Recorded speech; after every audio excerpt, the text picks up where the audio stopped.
See if I get it. And it wouldn't swing so constant. Seriously, it's too much to ask for actual surgeons, our actual surgeons.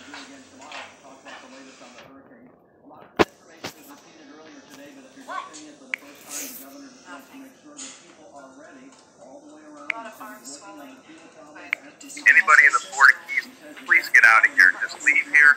It's going to be hell afterwards. If we take a direct hit, this is not going to be the place you want to be. Like the governor said, just get out.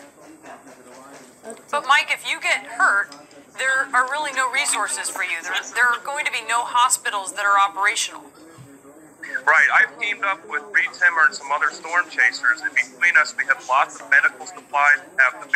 We have the basic stuff to help injured people, as well as food and supplies and everything else, gasoline. So we feel we're fully prepared for any kind of scenario down here, and we plan on staying in a building safe and not getting hurt. I mean, we do feel the buildings that we have picked out as places to possibly staying will withstand this hurricane. It'll still be extremely scary, and it will still be dangerous, but we feel we can ride it out in these locations and document the hurricane.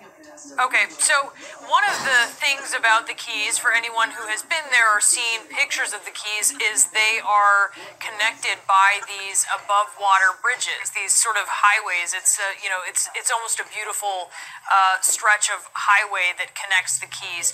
What are the concerns with that? Man, it's one of the most beautiful drives in the world, and it's just sad to see this happening. But yes, it's like 42 or 43 bridges that connect all the Florida Keys all the way down to Key West. It's over 113-mile stretch of roadways.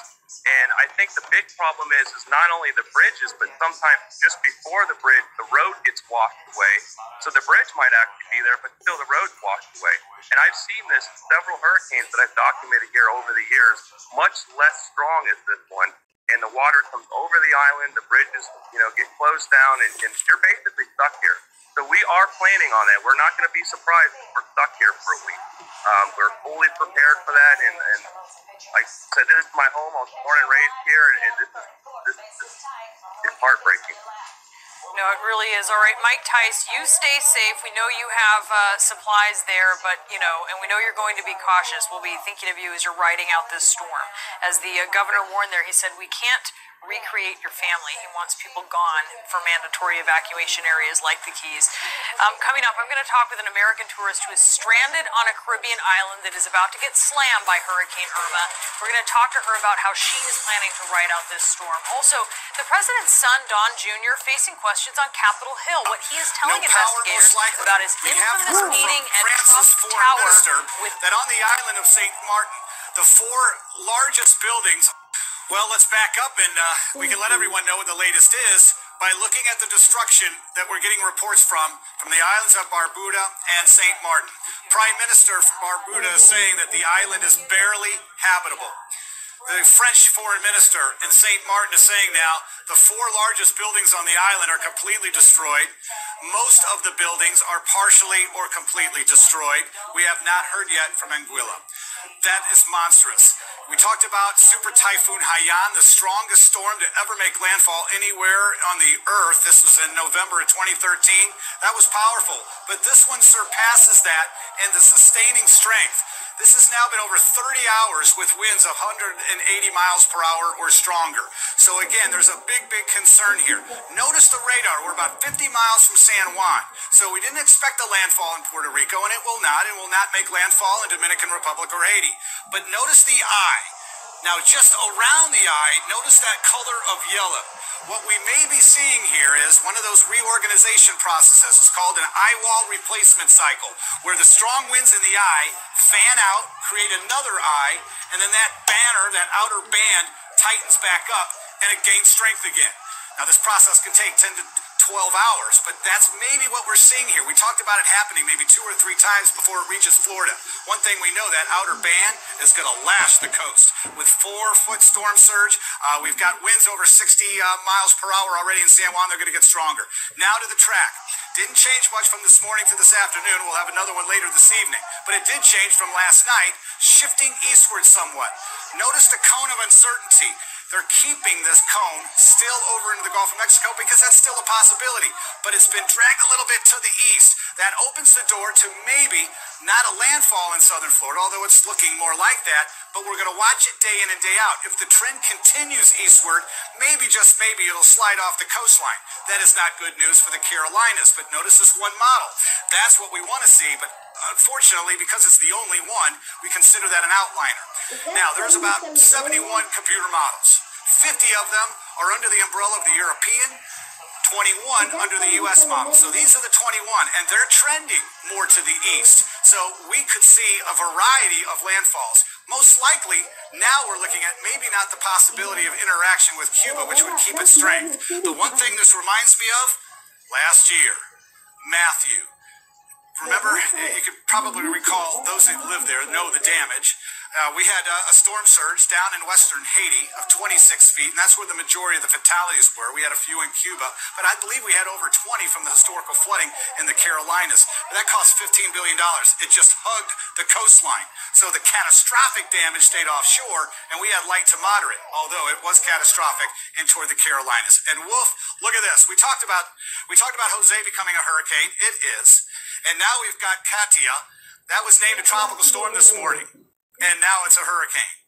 Katia is going to drop southward. We have a nice cold front right here moving through the southeastern U.S. And it's too bad that cold front wasn't a couple of days away, because that would really help steer Irma away from the U.S. mainland. But because it's here now, it'll push Katia to the south. The problem is, if we watch Jose, it looks like it could become a major hurricane now. Talked about it moving to the north, becoming a fish storm in the open Atlantic, but the models are carrying it extremely close now in the future to the northern islands of the Lesser Antilles that have just been decimated. We still believe it will turn to the north, but this is getting to be a little too much. Not one, not two, three. The last time was in 2010, Wolf, when we had Carl, Julia, and Igor. That's enough. What a horrible, horrible situation unfolding. All right, Tom, we're going to get back to you. I know you're standing by for the late. Conditions are going to continue to deteriorate in San Juan and all of Puerto Rico. They're not looking at a major landfall. It was not expected to. But this is the second strongest hurricane we've ever had in the Atlantic, only by 5 miles per hour to Hurricane Allen in 1980. But this has surpassed Allen in another devastating category. Allen didn't churn for 30 straight hours with winds over 180. That's never happened. This is the strongest that has ever made landfall in the Leeward Islands. And it is devastating island after island. Look at the radar. We're within 50 miles now of San Juan. Notice the eye. Still, this is where the strongest winds are, but you'll notice the secondary eye in yellow here. We may be going through a reorganization process, but one thing we know for sure, that secondary eye, that's heavy rainfall. That's strong winds. Hurricane winds are now sliding across all of Puerto Rico. Again, devastation in its wake, but let's look forward right now. We'll revisit that in a moment. Warnings now for the Turks and Caicos and the Southeast Bahama Islands, where they're looking at a 20-foot storm surge. The northern island of Puerto Rico, maybe 6, 6.5. The difference is they're going to be in that northeastern quadrant where the winds and the storm surge and the waves are stronger. The track from the National Hurricane Center changed a little bit from last night to this morning. This afternoon's run, pretty much like this morning, but it shifts everything eastward about 60 to 70 miles. Still leaves that cone of uncertainty into the Gulf of Mexico and well offshore to the east. But again, when you look at this, I want everyone to understand, this does not mean you're going to get hit with a Category 4. Don't let it play mind games with you, but get yourself prepared, because this still can happen. We got several days, but the models have been in agreement. Maybe no longer will we have interaction with land in Cuba. That would help Cuba out tremendously if it did not reach their mountains and squeeze out torrents of rainfall. But it would sustain its strength as a major or catastrophic hurricane, now moving into Monroe or Miami-Dade. Now again, these are models, and some are trending just off the coastline, which is a lot like Hurricane Matthew last year that devastated this area and moved on to the Carolinas. But again, in its wake, there are many islands right now, Aaron, that are uninhabitable. And on that front, I mean, let's just try to get an understanding, when you talk about the damage. Can you show us, Tom, where the hurricane has hit so far? What has actually happened thus far as it has started to go island after island? Okay, last night we figured that this eye, 23 miles in diameter, would probably move right over the island of Barbuda. And it did. This is Barbuda to the north. Let's get in a little bit closer. Prime Minister is saying they're barely habitable here. Majority of the buildings either totally destroyed or partially destroyed. And then we go on, and we can go on to around St. Martin. Now there's a French section to the north and Dutch to the south. The French foreign minister is now saying the 4 largest buildings in St. Martin have been completely destroyed. The majority of their buildings are either totally destroyed or partially. We have had very little, if any, communication with these islands, and absolutely none with Anguilla. So that is a concern. Communications, power are out. The British Virgin Islands took a hit to the north. There's been some flooding in St. Croix in the harbor. They were not hit as bad, but we're going to continue to keep our eyes on Puerto Rico tonight as conditions, the winds, the storm surge, and the rain pick up in intensity. Then we'll follow it through to the Bahamas, to the southeastern U.S. All right, thank you very much. Number 3, hard to believe. We knew Jose was going to become a hurricane. We saw it following Irma for some time, and we said, okay, this will become a hurricane. We'll talk about that in a moment. But this was a little bit of a shocker. A cluster of storms in the southern Gulf of Mexico developed us to a tropical storm early this morning, and by 5 o'clock it was a hurricane. 3 hurricanes, 3 is a crowd. But take a look. I mean, we've got a cold front dropping through the southeastern U.S. It's too bad, Aaron, that this front was not moving through this area come Friday or Saturday, because that would really help push Irma away from the U.S. But timing is everything. It is going to help Katia stay down to the south. So those of you still suffering and trying to pull it together and do all the cleanup work in Texas, Louisiana, it's not going to affect you. Let's talk about Jose, and there's a couple of ways of looking at it. We knew it was going to follow suit. We had an idea it was going to slide into the open Atlantic.